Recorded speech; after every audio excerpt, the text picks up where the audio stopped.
Estamos en un día muy santo, así popularmente se le dicen a estos días todos, desde el Domingo de Ramos, incluido el Domingo de Resurrección, el de la Pascua, días santos, muy santos, porque aquí nuestro Señor nos deja su legado y justamente se resuelve, por decirlo así, se queda de manifiesto delante de todos nosotros el por qué se encarnó nuestro Redentor, por qué la Virgen, por qué su vida oculta, por qué su vida pública, por qué todo lo que dijo y lo que hizo.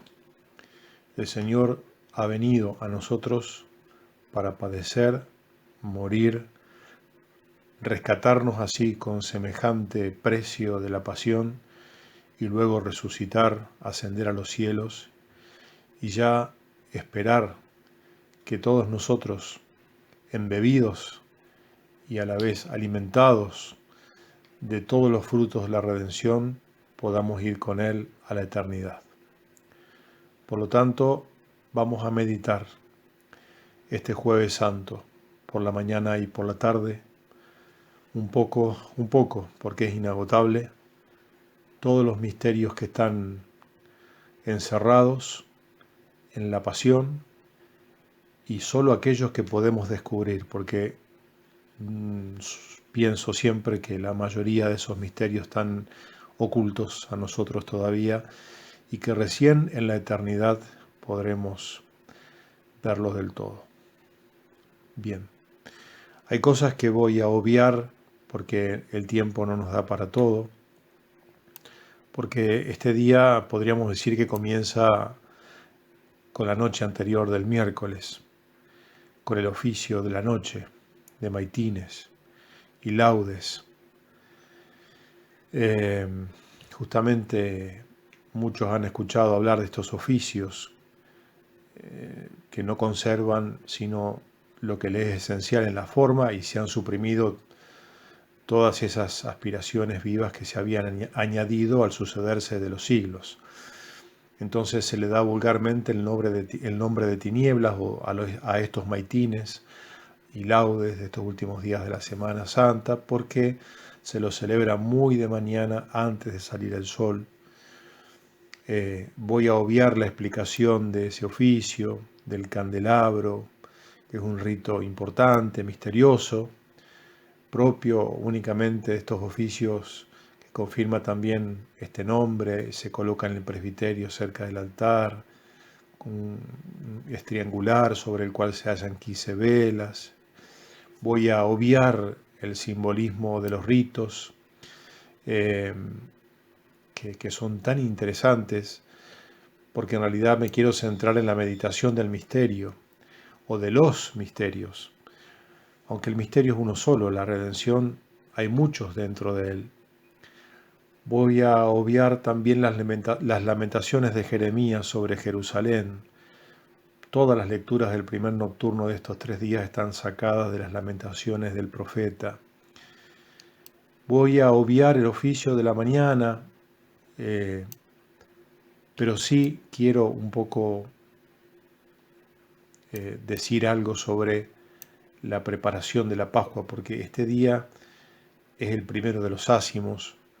A la puesta del sol los judíos tienen que comer la Pascua en Jerusalén. Jesús está aún en Betania, pero va a entrar en la ciudad antes de comenzar la cena pascual, así lo manda la ley. Y Jesús quiere observarla escrupulosamente hasta que la abrogue con la efusión de su sangre.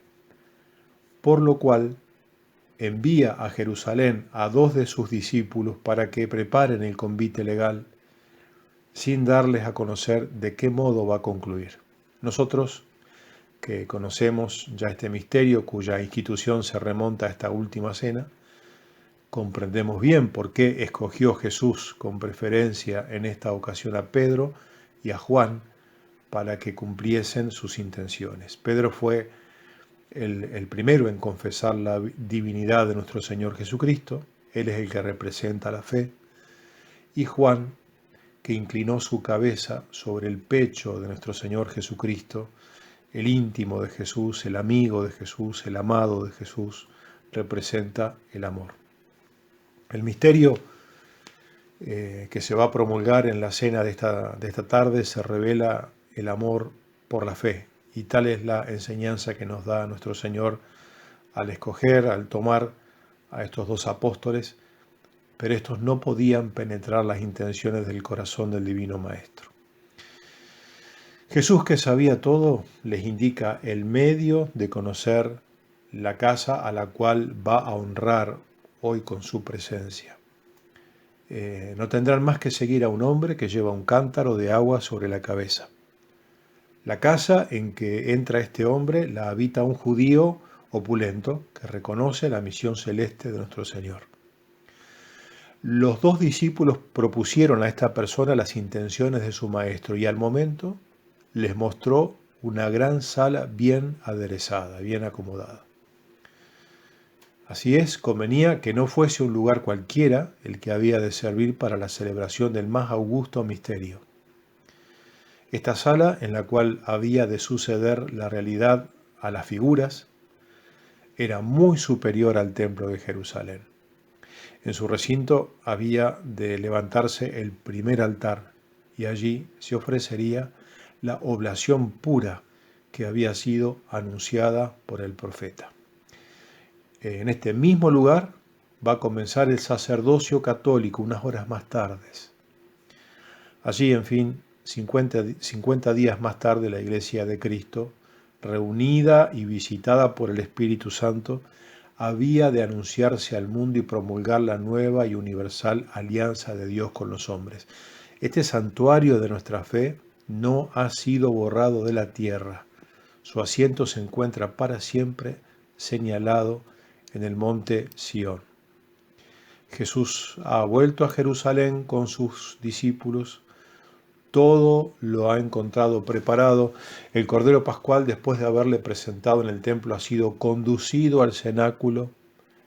Se le prepara para la cena legal. Los panes ácimos con las hierbas amargas son presentadas a los comensales. Pronto, alrededor de una misma mesa, de pie, con la cintura ceñida, el bastón en la mano, el maestro y sus discípulos van a cumplir por última vez el solemne rito que les había prescrito Dios a la salida de Egipto. Por eso hoy no tenemos la misa, la mayoría de los católicos no la van a tener, pero esperamos la hora de la misa para tomar de nuevo esta narración y recorrer en detalle las numerosas ceremonias que van a dar carácter peculiar a este día. En primer lugar, nos encontramos con la reconciliación de los penitentes. Hoy no es más que un mero recuerdo, pero es interesante saber la historia para dar de este modo un complemento necesario a la liturgia de la Cuaresma. Eso viene después de la consagración de los óleos, que no lo voy a explicar, por supuesto, y solo tiene lugar en las iglesias catedrales, pero interesa a todos. Por eso, para el que pueda leer hoy o buscarlo, es muy lindo ver cómo es esta ceremonia de la reconciliación de los penitentes. Luego viene la bendición de los santos óleos, esto es a la mañana. Se bendice y consagra el óleo de los enfermos, el santo crisma, el óleo de los catecúmenos. Es muy hermoso el rito litúrgico, la explicación, que no la voy a hacer, por supuesto. Y luego viene la misa del Jueves Santo, que es lo que nosotros quizás más conocemos. Y aquí sí me voy a detener para la meditación, porque hoy la Iglesia se propone renovar con una solemnidad especial la acción del Salvador en la última cena, según el precepto dado a los apóstoles: haced esto en memoria mía. Vamos a tomar el relato evangélico que hemos seguramente meditado en otros años. Jesús entra a la sala del festín pascual. Ha llegado de Betania. Les propongo a los que van a hacer esta pequeña meditación hacer lo que nos enseña San Ignacio, una composición del lugar, con los ojos cerrados o no, se puede uno transportar a ese lugar. Todos los apóstoles están presentes, aún el mismo Judas, que guarda su secreto. Jesús toma asiento en la mesa sobre la que está el cordero preparado. Los discípulos se sientan con él. Se observan fielmente los ritos que el Señor prescribió a Moisés para que su pueblo lo siguiese. Al principio de la cena, Jesús toma la palabra y dice a sus apóstoles: ardientemente he deseado comer con vosotros esta Pascua antes de mi pasión. Hablaba de este modo no porque esta Pascua llevase ventaja a la de los años anteriores, sino porque tendría ocasión de instituir la Pascua nueva que amorosamente había preparado a los hombres. Pues, dice el evangelista Juan, habiendo amado a los suyos que estaban en el mundo, los amó hasta el fin. Durante la comida, Jesús, para quien no había nada oculto en los corazones, ni lo hay, profirió estas palabras que dejaron mudos de estupor a los discípulos. En verdad os digo que uno de vosotros me traicionará. Sí, uno de los que mete en este momento la mano en el plato conmigo es mi traidor. Es imposible no ver la amargura que encierra esta queja. Pero a la vez cuánta misericordia para el culpable que conocía la bondad de su maestro. Jesús le abría la puerta del perdón, pero él no se aprovecha de ella. Tanta era la pasión que le había dominado que él quería satisfacer con su infame venta esa pasión. Se atreve a decir como los demás: ¿seré yo, Señor, soy yo? Y Jesús le responde en voz baja para no comprometerle ante sus hermanos: sí, tú eres, tú lo has dicho. Judas no se rinde, se queda tranquilo y espera la hora de la traición. Los convidados, según el uso oriental, se colocaban de dos en dos sobre unos lechos de madera preparados por la munificencia del discípulo que presta su casa al Salvador. Y para esta última cena, Juan, el discípulo amado, está al lado de Jesús. Y yo pienso que siempre estaba al lado de él. De suerte que puede, en su tierna familiaridad, apoyar su cabeza sobre el pecho de su maestro. Pedro, sentado en el lecho vecino junto al Señor, que se halla así, entre los dos discípulos que había enviado por la mañana para preparar todas las cosas y que representan el uno la fe y el otro el amor, la cena fue triste. Los discípulos estaban inquietos por la confidencia que les había hecho nuestro Señor. Se comprende que el alma de Juan tuviese necesidad de desahogarse con el Salvador por las tiernas demostraciones de su amor. Los apóstoles no esperaban que una nueva comida iba a suceder a la primera. Jesús había guardado secreto, pero teniendo que sufrir debía cumplir su promesa. Había dicho en la sinagoga de Cafarnaúm: yo soy el pan vivo bajado del cielo. Si alguno comiere de este pan, vivirá eternamente. El pan que yo daré es mi carne para la vida del mundo. Mi carne es verdaderamente comida y mi sangre verdaderamente bebida. El que come mi carne y bebe mi sangre, vive en mí y yo en él. Había llegado el momento en que el Salvador iba a realizar esta maravilla de su caridad para con nosotros. Esperaba la hora de su inmolación para cumplir su promesa. Aquí su pasión ya comenzó. Ya ha sido vendido a sus enemigos. Su vida en adelante va a estar en sus manos. Puede ofrecerse en sacrificio y distribuir a sus discípulos la propia carne y la propia sangre de la víctima. Pero acá pasa algo que nosotros conocemos bien y nos impresiona. La cena acababa cuando Jesús, levantándose ante la extrañeza de los apóstoles, se despoja de sus vestidos exteriores, toma una toalla, se la ciñe como un ciervo echa agua en el lebrillo y da a entender que se propone lavar los pies a los convidados. El uso oriental era que se lavasen los pies antes de tomar parte en el festín. Pero el más alto grado de hospitalidad era cuando el señor de la casa cumplía él mismo este cuidado con sus huéspedes. Jesús es quien invita en este momento a sus apóstoles a la divina cena y se digna hacer con ellos como el huésped más diligente. Pero como sus acciones encierran siempre un fondo inagotable de enseñanzas, quiere por lo mismo darnos un aviso sobre la pureza que se requiere en los que han de sentarse a la mesa. El que está limpio ya, dice, no necesita lavarse los pies. Como si dijera, tal es la santidad de esta mesa que para aproximarse a ella no solo es necesario que el alma esté limpia de sus más graves manchas, sino que debe tratar de borrar las más leves, que por el contacto con el mundo hemos podido contraer y que son como un ligero polvo que se pega a los pies. El pecado venial. Vamos a explicar más adelante estos misterios significados en el lavatorio de los pies. Pero Jesús se dirige primeramente hacia Pedro, futuro jefe de la iglesia. El apóstol rehúsa esa humillación de su maestro. Tú lavarme los pies a mí, recordemos. Y Jesús insiste y Pedro se ve obligado a ceder.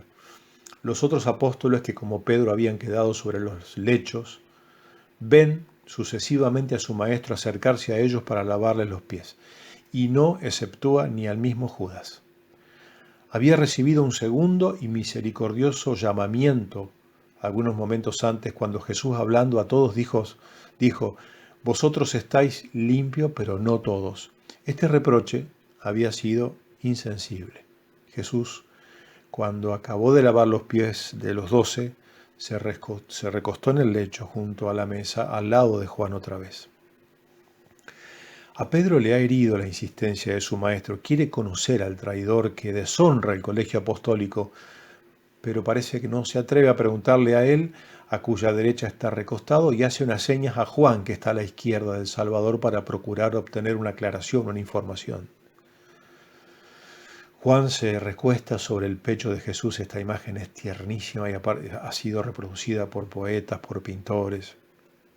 Se recuesta sobre el pecho de Jesús y le dice en voz baja, Maestro, ¿quién es? Jesús le responde, aquel a quien yo dé un bocado de pan mojado. Jesús toma un poco de pan y habiéndolo mojado se lo ofreció a Judas. Esta era una nueva invitación, pero inútil a esta alma impasible a toda acción de la gracia.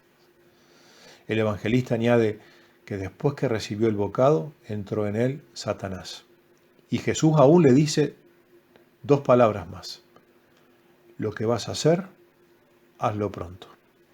Y el desdichado sale de la sala para ejecutar su crimen. Y ahora, queridos fieles, realmente viene la parte más impresionante, porque nuestro Señor, tomando el pan ácimo que había sobrado de la cena, levanta los ojos al cielo, bendice el pan y lo distribuye a sus discípulos diciéndole, tomad y comed, esto es mi cuerpo. Los apóstoles reciben este pan hecho cuerpo de su maestro, se alimentan de él y Jesús no está solo con ellos a la mesa, sino que está en ellos ahora. Como este divino misterio no es solo el más augusto de los sacramentos, sino que es un sacrificio verdadero que requiere la fusión de la sangre. Jesús toma la copa y transformando el vino en su propia sangre, le da a sus discípulos y dice, bebed todos de él. Es la sangre de la nueva alianza que será derramada por vosotros. Los apóstoles participan uno tras otro de esta divina bebida por primera vez. Y más, estas son las circunstancias de la Cena del Señor, cuyo aniversario nos reúne hoy, pero no las habríamos relatado todas lo bastante si no añadiésemos un hecho esencial. Lo que pasa hoy en el cenáculo no es un suceso acaecido una vez en la vida al Hijo de Dios, y los apóstoles no son los convidados privilegiados a la mesa del Señor. En el cenáculo, así como ha habido más de una comida, así también ha habido algo más que un sacrificio. Por divino que haya sido la víctima ofrecida por el soberano pontífice, ha habido la institución de un nuevo sacerdocio. Por eso hoy es el día del sacerdote. ¿Cómo habría dicho Jesús a los hombres: si no coméis mi carne y bebéis mi sangre, no tendréis vida en vosotros?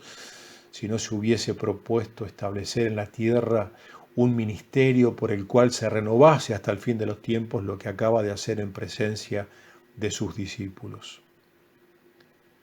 Entonces le dice a los hombres que ha escogido: haced esto en memoria mía. Les da por estas palabras el poder de cambiar también ellos el pan en su cuerpo y el vino en su sangre, y este poder se va a transmitir en la iglesia por la ordenación sacerdotal hasta el fin de los siglos. Y Jesús va a continuar obrando por el ministerio de los hombres pecadores la maravilla que ha hecho en el cenáculo.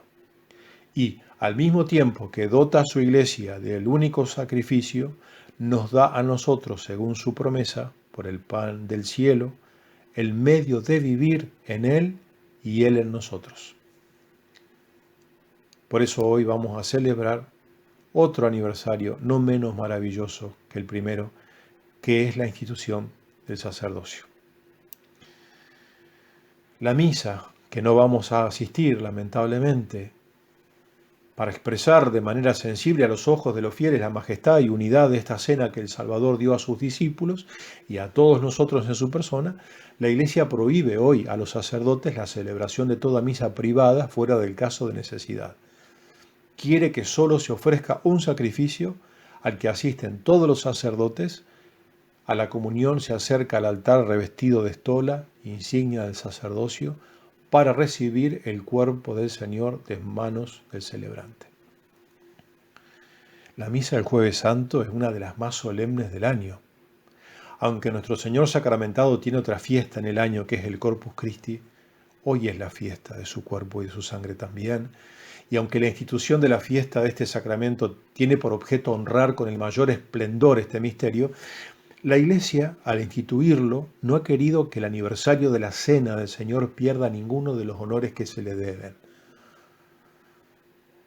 El color de las vestiduras es el blanco, como en los días de la Navidad y de la Pascua. Todo duelo ha desaparecido. Muchos ritos anuncian que la Iglesia teme por su esposo, pero suspende por un momento los dolores que le oprimen, y en el altar el sacerdote ha entonado el himno de Gloria in excelsis Deo, y en ese momento las campanas se lanzan al vuelo y acompañan el canto hasta el fin, pero a partir de ese momento van a permanecer mudas, y durante las largas horas de su silencio van a dar a la ciudad o a los pueblos un tono de soledad, de abandono. La Iglesia quiere hacernos sentir que este mudo testigo de los padecimientos y muerte de su Creador ha dejado toda melodía y se ha quedado triste y desierto. Y añadiendo a esta impresión general un recuerdo más preciso, nos trae a la memoria que los apóstoles, que eran pregoneros de Cristo, figurados por las campanas cuyo sonido llama a los fieles a la casa de Dios, se escaparon, han huido, han dejado a su maestro en manos de sus enemigos. Después del canto del Evangelio, se suspenden en cierta manera la misa para dar lugar a la ceremonia del mandato lavatorio de los pies, que antiguamente se verificaba después del mediodía y que por un decreto de 16 de noviembre del año 1955, el Papa Pío XII, prescribe que se haga ahora en este sitio de la misa, al menos ahí donde es posible. Aun cuando la Iglesia suspende por algunas horas la celebración del sacrificio eterno, no quiere con esto que su divino esposo pierda ninguno de los honores que le son debidos en el sacramento del amor. Entonces la piedad católica ha hallado un medio para transformar en un triunfo para la Eucaristía los instantes en los que la hostia santa parece como inaccesible a nuestra indignidad. Entonces prepara un monumento en cada templo. Y allí es trasladado el cuerpo del Señor, y aunque esté cubierto de velos, los fieles lo van a asediar con sus aspiraciones, con sus adoraciones. Vendrán a honrar el reposo del hombre Dios, donde estuviese el cuerpo, allí se congregarán las águilas. Y de todas partes del mundo se van a elevar a Jesús un concierto de vivas, afectuosas oraciones, adoraciones, silencios, cantos, himnos, en compensación de los ultrajes que recibió en estas mismas horas de parte de los judíos. Allí se van a reunir las almas fervientes donde ya mora Jesús, y los pecadores arrepentidos por la gracia y en vías de reconciliación están pendientes de él. Yo sugiero que cualquiera que pueda y sepa que Jesús está cerca, en un sagrario, en su iglesia esta noche, aunque sea por turnos, de rodillas, en 5 minutos, se ponga de rodillas delante de la puerta cerrada del templo o de las rejas, lo adore y se vaya. En Roma, esta estación se celebra en San Juan de Letrán. Y la misa no la voy a comentar porque es verdaderamente extraordinaria, pero sí quiero hacer una alusión a la carta de San Pablo a los Corintios, que dice: cuando os reunís ya no es para comer la cena del Señor. Está enojado cuando escribe esta carta, porque cada cual pretende comer su propia cena, y el uno tiene hambre y el otro está embriagado. ¿No tenéis acaso vuestras casas para comer y beber? ¿O despreciáis la iglesia de Dios y confundís a los que no tienen? ¿Qué os diré? ¿Os alabaré? En esto no os alabo, porque yo recibí del Señor lo que también os he enseñado, que el Señor Jesús, la noche que fue entregado, tomó el pan y dando gracias lo partió y dijo: tomad y comed, este es mi cuerpo, que será entregado por vosotros. Haced esto en memoria mía. Asimismo tomó también el cáliz, etc. Les cuenta todo lo que pasó esa noche.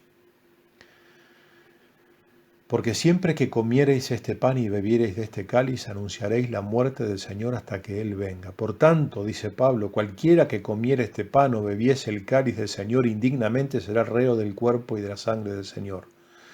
Pruébese pues el hombre a sí mismo y coma así de este pan y beba de este cáliz, porque el que come y bebe indignamente, juicio come, y bebe para sí, no discerniendo el cuerpo del Señor. Por eso hay muchos enfermos y débiles entre vosotros, y muchos duermen.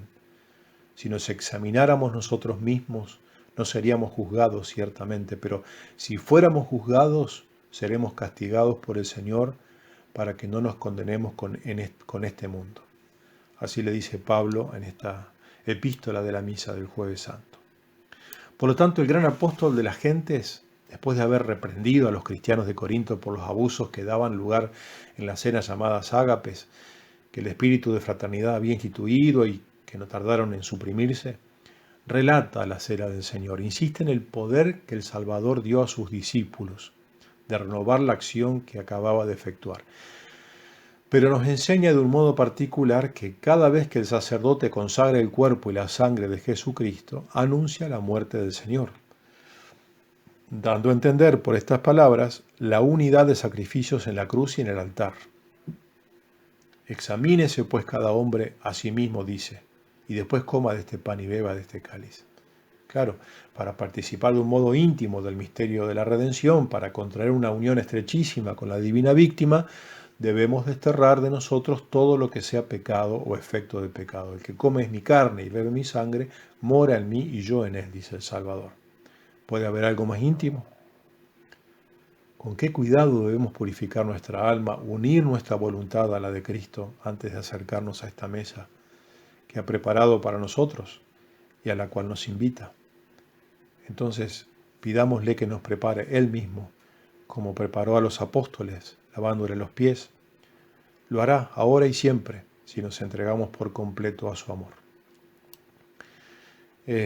Voy a terminar aquí esta primera parte de la meditación para poder tener un rato más por la tarde y con estos sentimientos vivir este día santo.